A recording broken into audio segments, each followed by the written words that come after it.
ঘড়ি বলে tick tick tick tick tick tick. ঠিক ধরেছো, এখন আমি তৈরি করব একটি ঘড়ি। আর এই ঘড়িটি সেই আগের আমলের ঘন্টাওয়ালা বড় একটা দেয়াল ঘড়ির মতো। এই ঘড়িটি তৈরি করতে আমার লাগবে আইসক্রিমের কাঠি।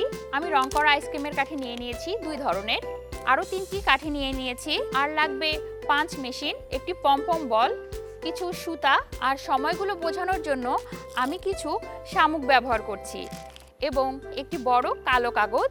6টি রঙের কাঠি আমি নিচ্ছি, বড় আইসক্রিমের কাঠিগুলো। এখন আমি এগুলোকে সাজিয়ে নিচ্ছি ঠিক ঘড়ির আদলে। এবার এগুলো জোড়া লাগিয়ে দিচ্ছি। আমি এই বরাবর আরও 2 স্তরে কাঠি লাগিয়ে নিচ্ছি। এই তো হয়ে গেছে আমার ঘড়ির উপরের অংশটি।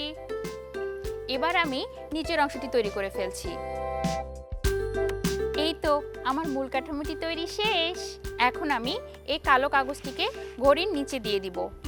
এই কাঠামো বরাবর আমি দাগ দেব।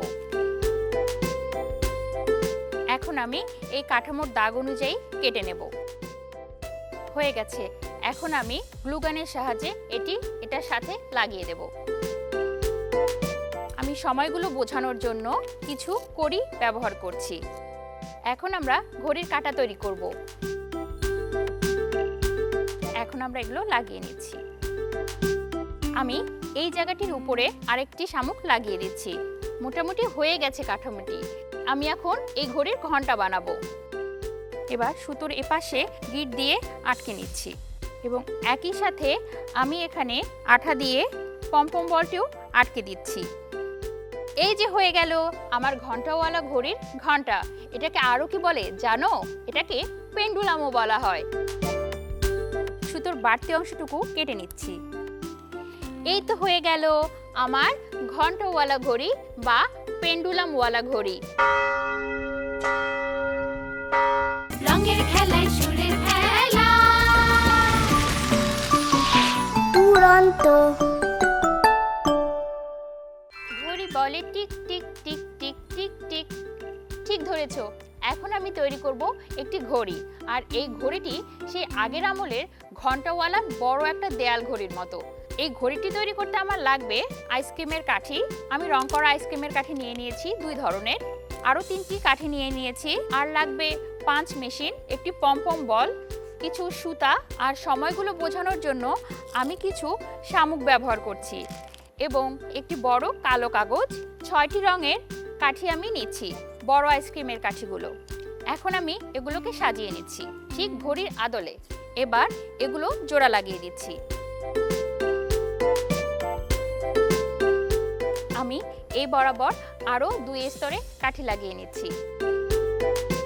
এই তো হয়ে গেছে আমার ঘড়ির উপরের অংশটি। এবার আমি নিচের অংশটি তৈরি করে ফেলছি। এই তো আমার মূল কাঠামোটি তৈরি শেষ। এখন আমি এই কালো কাগজটিকে ঘড়ির নিচে দিয়ে দিব। এই কাঠামো বরাবর আমি দাগ দেব। এখন আমি এই কাঠামোর দাগ অনুযায়ী কেটে নেব। হয়ে গেছে। এখন আমি গ্লুগানের সাহায্যে এটার সাথে লাগিয়ে দেব। আমি সময়গুলো বোঝানোর জন্য কিছু কড়ি ব্যবহার করছি। এখন আমরা ঘড়ির কাঁটা তৈরি করব। এখন আমরা এগুলো লাগিয়ে নিচ্ছি। আমি এই জায়গাটির উপরে আরেকটি শামুক লাগিয়ে দিচ্ছি। মোটামুটি হয়ে গেছে কাঠামোটি। আমি এখন এই ঘড়ির ঘন্টা বানাবো। এবার সুতোর এপাশে গিট দিয়ে আটকে নিচ্ছি, এবং একই সাথে আমি এখানে আঠা দিয়ে পমপম বলটিও আটকে দিচ্ছি। এই যে হয়ে গেল আমার ঘন্টাওয়ালা ঘড়ির ঘন্টা। এটাকে আরও কি বলে জানো? এটাকে পেন্ডুলামও বলা হয়। সুতোর বাড়তি অংশটুকু কেটে নিচ্ছি। এই তো হয়ে গেল আমার ঘন্টাওয়ালা ঘড়ি বা পেন্ডুলামওয়ালা ঘড়ি। রঙের খেলায় সুরের খেলা দুরন্ত। ফেসবুকে ফলো করো এবং ইউটিউবে সাবস্ক্রাইব করো দুরন্ত টিভি।